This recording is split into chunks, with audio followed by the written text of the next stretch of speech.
สวัสดีค่ะอาญาปรารถนาตอนที่18นะคะผมกับคุณเพชรไม่มีทางลงเอยกันได้หรอกครับคุณสุดานั่นสิคะฉันก็คิดว่ามันต้องเป็นอย่างนั้นวงหน้านวลซบกับแผงอกกว้างอย่างกระยิมยิ้มย่องจิตรสุดาเดินเข้ามาในบ้านพร้อมกับถุงช้อปปิ้งจากนั้นก็เดินไปหอมแก้มของก้องภพเหมือนทุกครั้งที่ออกไปข้างนอกนานๆจะไปช้อปปิ้งทีก็สนุกดีเหมือนกัน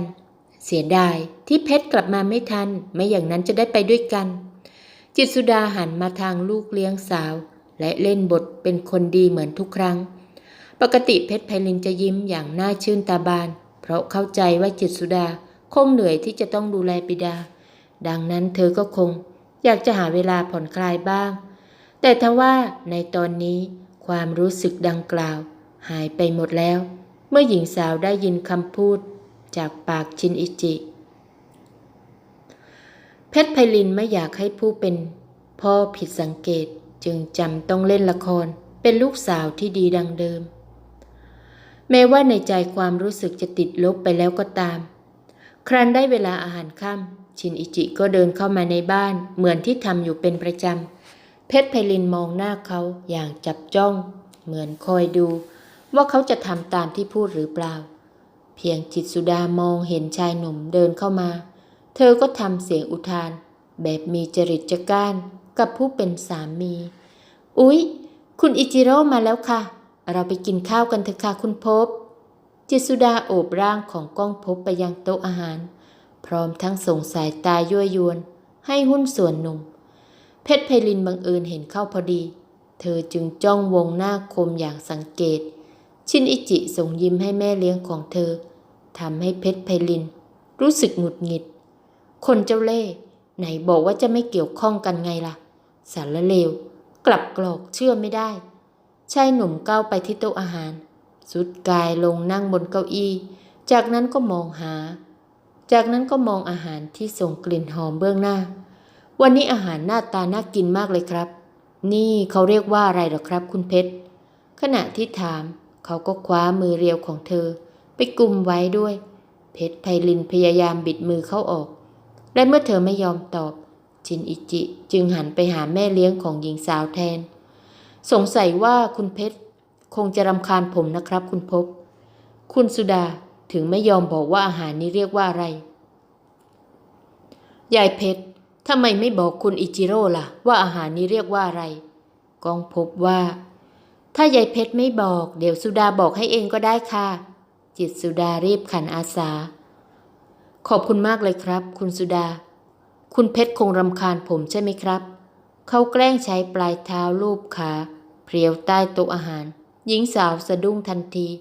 ก่อนจะหันไปถลึงตาใส่เขาคุณเป็นคนน่ารังเกียจที่สุดเพชรไพลินแอบต่อว่าในใจอาหารตรงหน้านี่เรียกว่าต้มยำกุ้งค่ะส่วนจานนี้ก็เรียกว่าไก่ผัดขิงค่ะต้มยำกุ้งกับไก่ผัดขิงขอบคุณครับคุณสุดาชินอิจิตอบพร้อมด้วยรอยยิ้มที่เกลื่อนอยู่บนวงหน้าไม่เป็นไรค่ะสุดายินดีค่ะเสียงหวานเอ่ยพร้อมกับมองหน้าเขาเพชรไพลินกินข้าวไม่ค่อยลงเมื่อเห็นคนผิดศีล2 คนตรงหน้าไม่นานนักเธอก็วางช้อนส้อมลงในจานก่อนจะหยิบแก้วน้ำขึ้นมาดื่มก้องพบเห็นลูกสาวอิ่มเร็วจึงทำสีหน้าประหลาดใจอิ่มแล้วเหรอยายเพชรค่ะคุณพ่อเพชรขอตัวก่อนนะคะปกติเธอจะขึ้นไปยังห้องชั้นบนหลังจากกินข้าวเสร็จแต่วันนี้เธอกลับเลือกที่จะนั่งในห้องรับแขกแทนมือเรียวหยิบหมอนขึ้นมาวางบนตักเพื่อรอบสังเกตพฤติกรรมของหญิงร้ายชายชั่วก้องพบเมื่อกินอาหารอิ่มแล้วก็ชวนหุ้นส่วนหนุ่มให้มานั่งที่ห้องรับแขกเหมือนทุกคราวช่วงหลังพ่อเห็นเรากินข้าวเสร็จก็ขึ้นไปอาบน้ำเตรียมพักผ่อนไม่ใช่เหรอยายเพชรอยากอยู่กับคุณพ่อหลังจากเลิกงานบ้างนะคะตั้งแต่เพชรต้องดูแลบริษัทแทนคุณพ่อเพชรไม่มีเวลาอยู่กับคุณพ่อเลยค่ะเดี๋ยวคุณพ่อรักคุณแม่มากกว่าละแย่เลยหญิงสาวกอดบิดาแน่นพ่อไม่มีทางรักใครมากไปกว่าเพชรหรอกก้องพบยืนยันความรู้สึกเพราะมันเป็นเรื่องจริงไม่มีรักไหนจะซื่อสัตย์และมั่นคงมากไปกว่ารักของลูกสาวอีกแล้ว เขารักภรรยาที่เสียชีวิตไปแล้วมากเช่นกันแต่เขาก็อยากหาคนมาดูแลลูกสาวด้วยเขาไม่มีเวลาจะดูแลลูกได้เต็มที่เนื่องจากทำงานหนักจึงอยากได้คนซึ่งทำหน้าที่เหมือนภรรยาเก่าได้แม้ว่าจิตรสุดาจะทำหน้าที่นั้นได้แต่เขาไม่เคยรู้สึกรักเธอเลยสักนิดเดียวเขาเป็นเพียงสามีตามหน้าที่เท่านั้นไม่ได้อยู่กับเธอด้วยความรักเพราะเขามอบให้ผู้หญิง3 คนไปหมดแล้วทว่าหนึ่งในนั้นก็ทำให้เขาต้องผิดหวังเขาจึงเปลี่ยนเป็นความรู้สึกเกลียดชังแทนจินอิจิอยู่ที่บ้านของก้องภพจนกระทั่ง4 ทุ่มเขาจึงขอตัวดึกแล้วผมขอตัวกลับก่อนนะครับยายเพชรไปส่งคุณอิจิโร่สิก้องภพสั่งลูกสาวไม่เป็นไรหรอกครับให้คุณเพชรอยู่กับคุณภพดีกว่าผมกลับเองได้ครับชินอิจิเดินออกไปทันทีเพชรไพลินขึ้นห้องนอนโดยไม่สนใจเลยว่าตนเองจะต้องคุยโทรศัพท์กับคนรักนั้นเพราะตอนนี้เรื่องที่สำคัญกว่าคือเธอจะไม่ยอมปล่อยให้ผู้ชายคนนี้เข้ามาทำลายครอบครัวของเธอได้อย่างเด็ดขาดชินอิจินึกขึ้นได้ว่ายังไม่ได้เอาโทรศัพท์กับกระเป๋าสะพายไปคืนเพชรไพลินเขาจึงเปิดตู้เสื้อผ้าแต่กลับไม่พบกระเป๋าสะพายของเธอเพราะในห้องมีของอยู่ตั้งหลายอย่างไม่ว่าจะเป็นนาฬิกายี่ห้อแพงบางทีก็เป็นธนบัตรที่เขาลืมไว้ในเสื้อผ้าแต่แม่บ้านนำมาวางคืนไว้บนโต๊ะเครื่องแป้งตลอดแล้วพลันชายหนุ่มก็คิดออกว่าใครกันที่เข้ามาหยิบต้องเป็นไดยะแน่นอนขณะเดียวกันนั้นบุคคลที่ชินอิจินึกถึงก็ก้าวเข้ามายังบริษัทก้องภพอินเตอร์กรุ๊ปพอดีและสิ่งแรกที่เพชรไพลินถามผู้ช่วยซึ่งนั่งอยู่หน้าห้องคือเรื่องตัวต้นเหตุที่ทำให้เธอไม่สบายใจคุณอิจิโร่มาถึงที่ทำงานหรือยังคะคุณพัดสอนเพิ่งมาถึงเมื่อกี้เองค่ะเพียงได้ยินเท่านั้นเท้าเรียวทั้งสองก็ตรงไปยังห้องทำงานของชายหนุ่มทันทีเมื่อถึงหน้าห้องเธอก็ใช้มือเรียวเคาะประตู3 ครั้งเชิญครับชินอิจิหญิงสาวผลักบานประตูเข้าไปโดยเร็วร่างสูงที่นั่งอยู่บนเก้าอี้มองกายระหงและยิ้มอย่างโปรยเสน่ห์วันนี้คุณมาหาผมที่ห้องทำงานแต่เช้ามีอะไรหรือเปล่าไดยะหญิงสาวไม่พูดพร่ำทำเพลงเธอเดินตรงไปหาเขาและตบวงหน้าคมอย่างแรงโดยที่ชินอิจิไม่ได้ทันตั้งตัวมันจะมากไปแล้วนะไดยะมันไม่มากไปสำหรับคนกลับกรอกอย่างคุณหรอกไหนคุณบอกกับฉันว่าคุณจะไม่ยุ่งเกี่ยวกับแม่เลี้ยงของฉันไงล่ะแล้วทำไมคุณถึงไม่ทำตามสัญญาผมไม่ทำตามสัญญาก็เพราะว่าคุณไม่ทำตามสัญญาก่อนไงล่ะชินอิจิย้อนฉันไม่ทำตามสัญญาอย่างไรกันหญิงสาวทำสีหน้างงงันคุณทำท่ารังเกียจผมคุณเองต่างหากที่ผิดสัญญาก่อนเขาโยนความผิดมาให้เธอก็ฉันเกลียดคุณจริงๆนี่จะให้ฉันบอกว่าไม่เกลียดน่ะฉันทำไม่ได้หรอกถ้าคุณทำเป็นเกลียดผมก็ไม่รักษาสัญญาทั้งที่ความจริงถ้าเพชรไพลินจะเกลียดเขามันก็ไม่ได้ทำให้ชินอิจิรู้สึกอะไรทั้งสิ้นแต่เขากลับไม่อยากจะได้รับความรู้สึกที่เกลียดชังจากเธอก็ไม่เข้าใจเหมือนกันว่าเพราะอะไรก็ได้ฉันจะฝืนใจทำเป็นไม่เกลียดคุณถึงแม้ว่าฉันจะรังเกียจคุณเหมือนขยะมากขนาดไหนก็ตามเพชรไพลินยอมทำตามที่เขาบอกอย่างจำใจเพราะไม่มีทางเลือกอื่นถ้าอย่างนั้นก็จูบผมเป็นการพิสูจน์สิว่าคุณทำตามสัญญาเพชรไพลินมองหน้าเขาอยู่ครู่หนึ่งเหมือนตัดสินใจที่เธอยอมทำเพราะเห็นแก่บิดาหรอกนะถ้าบิดาไม่ป่วยเป็นโรคมะเร็งหญิงสาวไม่มีวันยอมทำอย่างเด็ดขาดฉันจูบคุณแล้วพอใจไหมคะวงหน้านวลขยับเข้าไปใกล้ๆเขาก่อนจะบรรจงจุมพิษปากอยากได้รูปเพียงครู่เดียวเธอก็ผละออกมาฉันจูบคุณแล้วพอใจไหมคะชายหนุ่มไม่ตอบในทันทีเขากลับเดินไปกดล็อกประตูห้องทำงานเหมือนไม่อยากให้ใครมารบกวนเวลาส่วนตัวอย่างนั้นน่ะไม่เรียกว่าจูบหรอกเขาเรียกว่าแตะดีเลยผมเพิ่งกินกาแฟมายังไม่ได้กินของหวานจูบต้องเป็นแบบนี้ต่างหากล่ะเมื่อพูดเสร็จมือใหญ่ก็ดึงกายนุ่มเข้าไปปะทะกับแผงอกแกร่งก่อนจะประกบปากกับเรียวปากละมุน พอเพชรไพลินตั้งท่าจะเบี่ยงหน้าหลบเขาก็พระวงหน้าคมออกมาข่มขู่ถ้าคุณต่อต้านผมจะถือว่าคุณผิดสัญญานะแล้วผมก็จะไม่รักษาสัญญาเหมือนกันเพชรไพลินจึงหยุดดิ้นและหยุดผลักไสนับวันเธอยิ่งรู้สึกเหมือนตนเองเป็นโสเภณีซึ่งต้องนอนกับคนที่ไม่ได้รักแต่ต่างกันที่ว่าโสเภณีทำเพื่อเงินแต่เธอต้องทำอย่างเพื่อไม่ให้บิดาได้รู้ว่าลูกสาวมีความสัมพันธ์กับหุ้นส่วนแต่เธอต้องทำทุกอย่างเพื่อไม่ให้บิดาได้รู้ว่าลูกสาวมีความสัมพันธ์กับหุ้นส่วนในบริษัทและปกปิดเรื่องที่แม่เลี้ยงคิดไม่ซื่อกับบิดาของตนเองชายหนุ่มรั้งกายละมุนให้เบียดชิดกับแผงอกว่างเพื่อดื่มด่ำกับจูบที่แสนหวานเพชรไพลินไม่อาจหนีไปทางใดได้เพราะติดโต๊ะทำงานของเขาชินอิจิจัดการโยนแฟ้มไปยังเก้าอี้ทำงานตัวใหญ่ดึงมูลี่ปิดเพื่อกั้นสายตาของผู้คนภายนอกจากนั้นก็จัดการอุ้มร่างนวลให้ขึ้นไปนั่งบนโต๊ะทำงานเพชรไพลินจำต้องเป็นที่ระบายความใคร่ให้เขาอย่างหลีกเลี่ยงไม่ได้หญิงสาวพยายามทำตัวแข็งทื่อราวกับท่อนไม้แต่ไม่สามารถทำได้อย่างที่คิดเมื่อถูกฝ่ามือใหญ่แตะต้องจนอ่อนยวบขณะที่เขาเตรียมจะปลดเสื้อผ้าของเธอออกชายหนุ่มก็พลันเปลี่ยนใจในเมื่อทุกครั้งเธอไม่เคยเต็มใจมีความสัมพันธ์ลึกซึ้งด้วยเขาก็จะทำให้เธอยินยอมให้ได้ผมจะไม่ถอดเสื้อผ้าของคุณหรอกนะดายะคุณต้องเป็นคนถอดเองทั้งของผมแล้วก็ของคุณเขาออกคำสั่งราวกับว่าหญิงสาวเป็นทาสเพชรไพลินไม่คิดเลยว่าตนเองจะต้องมาทำอะไรที่น่าอับอายถึงเพียงนี้เรียวปากนุ่มเมมเข้าหากันแน่นในตาจ้องมองเขาอย่างเครียดแค้นหญิงสาวตัวสั่นสะท้านขณะสะกดกลั้นความอดสูไว้ข้างในจากนั้นมือเรียวก็ปลดเสื้อคลุมที่อยู่บนไหล่ออกอย่างเชื่องช้าก่อนจะตามมาด้วยชุดกระโปรงสีหวานในตาคุกคมของชินอิจิจ้องมองอย่างไม่วางตาแม้ว่าจะเคยเห็นมาหลายคราแต่เขาก็ยังยินดีที่จะได้เห็นอีกครั้งและไม่รู้สึกเบื่อหน่ายเมื่อครั้งก่อนที่เธอถอดเสื้อของตนเองออกเพื่อให้เขาได้จูบ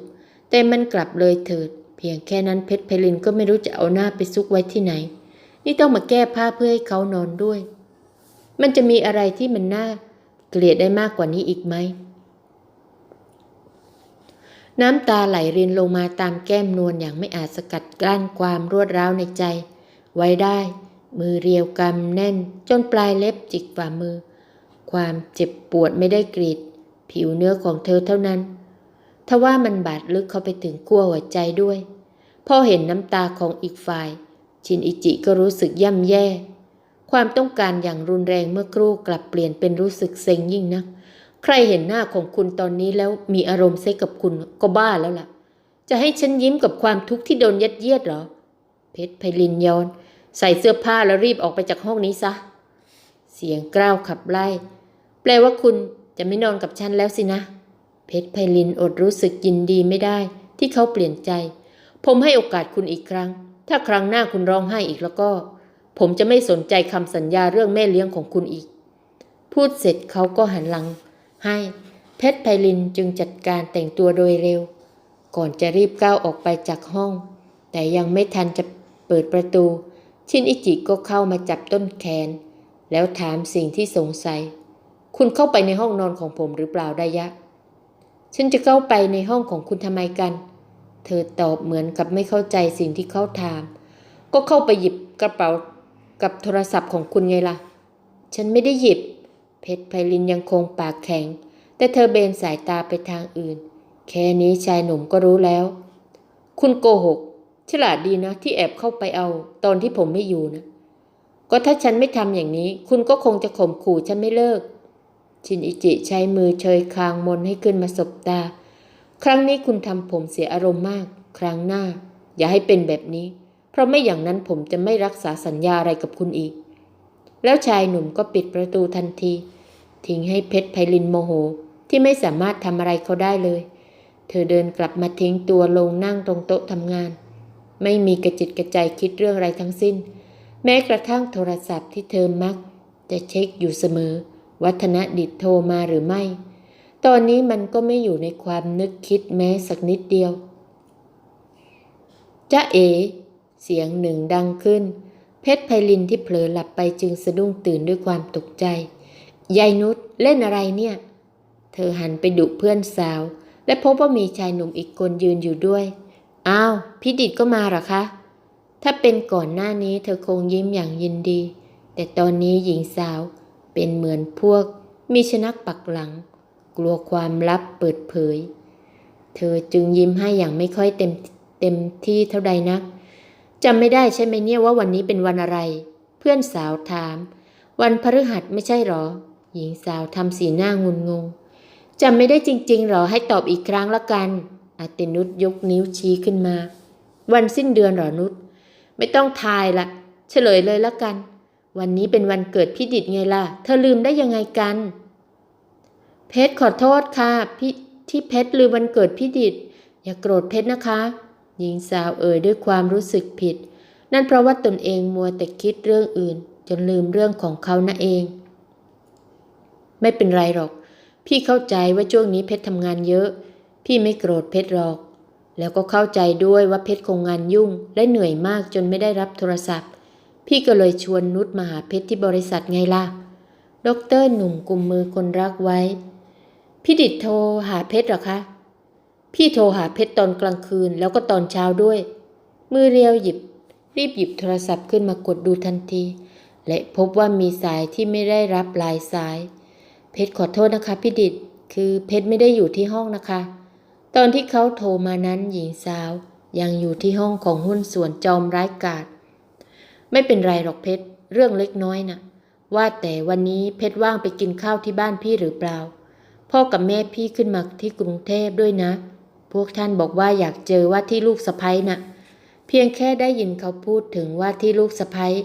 หญิงสาวก็เผลอทำโทรศัพท์ตกพื้นเพชรนี่ซุ่มซ่ามจังเลยนะคะเพชรต้องว่างสิคะพี่ดิษฐ์งานวันเกิดของพี่ดิษฐ์ทั้งทีอตินุชตอบแทนเพื่อนสาวเพชรว่างค่ะเพชรไพลินยิ้มเจือนก่อนจะตอบกลับไปเบาๆโต๊ะอาหารของบ้านธนดิษฐ์เต็มไปด้วยอาหารหน้าตาน่ากินมากมายชายหนุ่มกุมมือของเพชรไพลินเข้าไปหาพ่อกับแม่ของตนเองด้วยใบหน้าที่เกลื่อนไปด้วยรอยยิ้มผมพาว่าที่ลูกสะใภ้มาแล้วครับคุณพ่อคุณแม่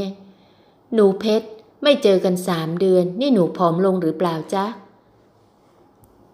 ผู้เป็นมารดาของธนดิษฐ์มองอย่างสังเกตสังกา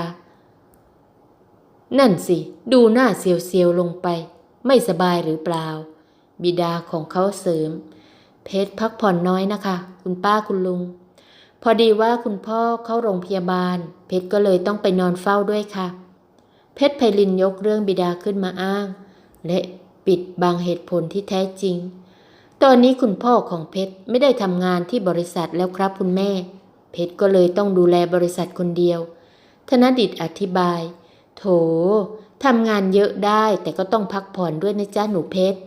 หญิงสูงวัยจับแขนของเพชรไพลินอย่างเอ็นดูแล้วหนูล่ะคะผอมลงไหมคะอตินุชที่มีนิสัยร่าเริงถามพร้อมกับยิ้มหนูนุชน่ะไม่ผอมหรอกจ้ะแต่อ้วนกว่าเดิมแบบนี้ก็ดีแล้วนะแก้มยุยน่ารักดีขอบคุณค่ะคุณป้าเพชรไพลิน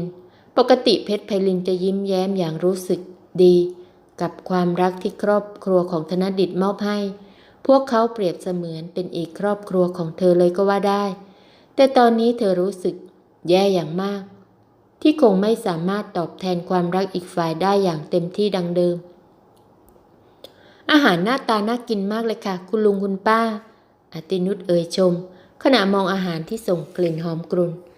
ถ้าอย่างนั้นก็ลงมือกินกันเลยดีกว่านะถ้าช้าเดี๋ยวอาหารเย็นหมดพ่อของธนดิษฐ์เอ่ยชวนดีค่ะคุณลุงคุณป้านุชกำลังหิวพอดีเลยค่ะทั้งหมดกินอาหารอย่างอร่อยยกเว้นเพชรไพลินเพียงคนเดียวที่รู้สึกกลืนอะไรไม่ค่อยลงกับข้าวไม่ถูกปากเหรอเพชรธนดิษฐ์ถามขึ้นมาด้วยความเป็นห่วงเปล่าค่ะอร่อยทุกอย่างเลยค่ะพี่ดิษฐ์ เธอตอบอย่างเอาใจถูกปากแล้วทำไมกินได้น้อยจังเลยล่ะเพชรอาตินุชเห็นเพื่อนกินน้อยจึงถามอย่างสงสัยมันเป็นอย่างนี้ตั้งแต่คุณพ่อเข้าโรงพยาบาลแล้วล่ะนุชเพชรต้องขอโทษด้วยนะคะที่กินข้าวไม่หมดเธอปลดทุกคนด้วยสีหน้าที่รู้สึกไม่สบายใจฉันเข้าใจว่าตอนนี้เพชรเหนื่อยมากแต่ถ้าอิ่มแล้วก็ไม่เป็นไรหรอกเพชรเดี๋ยวกินเค้กก็ได้นะเพชรลืมเอาของขวัญมาให้พี่ดิษฐ์เพชรขอให้วันอื่นแล้วกันนะคะหญิงสาวบอกด้วยสีหน้าที่แย่อย่างมากเธอเป็นคนรักที่ไม่ได้เรื่องเอาเสียเลยพี่ไม่อยากได้ของขวัญอะไรจากเพชรหรอกมีแค่ความรักของเพชรพี่ก็ไม่อยากได้อะไรแล้วล่ะเขาเอ่ยด้วยในตาที่พราวหวานเพชรไพลินได้แต่ยิ้มเซียวๆให้แต่เพชรเป็นผู้หญิงสกปรกแล้วค่ะพี่ดิษฐ์เพชรไม่คู่ควรกับพี่ดิษฐ์อีกแล้วเธอนึกด้วยความเจ็บปวดหัวใจมือเรียวกำแน่นด้วยความรู้สึกเศร้าและหม่นมองหลังจากที่ทุกคนกินข้าวจนอิ่มอาตินุชก็เข้าไปยกเค้กก้อนโตที่ปักเทียนไว้ออกมาจากครัวเพชรไพลินจำต้องทำสีหน้าร่าเริงร้องเพลงอวยพรให้เขาทั้งที่ในใจอยากจะร้องไห้ออกมาเป็นที่สุดธนดิษฐ์ขับรถไปส่งเพชรไพลินกับอาตินุชขอบคุณนะคะพี่ดิษฐ์ที่ขับรถมาส่งเพชรหญิงสาวก้าวลงมาจากรถก่อนจะหันไปพูดกับธนดิษฐ์ฝันดีนะเพชรชายหนุ่มอวยพรอย่าลืมกินข้าวเยอะๆนะเพชรผอมลงไปตั้งเยอะอาตินุชบอกด้วยความเป็นห่วงเพื่อนได้เลยนุชขับรถกลับดีๆนะคะพี่ดิษฐ์เพชรไพลินโบกมือให้ทั้งสองเพียงรถของคนรักเล่นออกไปหญิงสาวก็ร้องไห้ออกมาอย่างสุดจะกลั้น